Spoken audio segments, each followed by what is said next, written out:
கற்றறிந்த அறிஞர்கள் சபையில் விஷ்ணு சித்தர் ஒரு அப்பாவியே உட்காந்துருப்பாரு.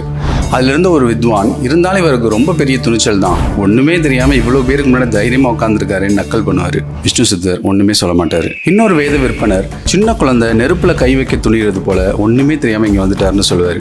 விஷ்ணு சித்தர் சலனமே இல்லாம இருப்பாரு. அவர் பேசுறதுக்கான முறை வரும், எழுந்து போய் எல்லாத்தையும் வணங்கி நிற்பாரு. அடர்ந்த கருமேகம் மழை பொழிந்த மாதிரி நாராயணன் அருளால வேதங்களை சரளமா உச்சரிக்க ஆரம்பிப்பாரு. எல்லாருக்கும் தூக்கி வாரி போட்டுரும். குறுக்கு கேள்வி கேட்பாங்க, எல்லாத்துக்கும் விளக்கம் சொல்லுவாரு. வேதாந்தத்துல சும்மா புகுந்து விளையாடுவாரு. எல்லாரும் வாயடைச்சு போயிடுவாங்க. மெய்ப்பொருளை விளக்கி மன்னனோட சந்தேகத்தை தீர்ப்பாரு. அப்போ அந்த அரண்மனை நடுவில் நடப்பட்ட கம்பம் அப்படியே வளைந்து வரும். பொற்கிழி இவருக்கு முன்னாடி வந்து நிற்கும். திருமால் சொன்ன மாதிரி பொற்கிழியை அறுத்துட்டு வருவாரு. அவர் பேர் விஷ்ணு சித்தர்னு சொன்னேன்ல, அவருக்கு இன்னொரு பேர் இருக்கு.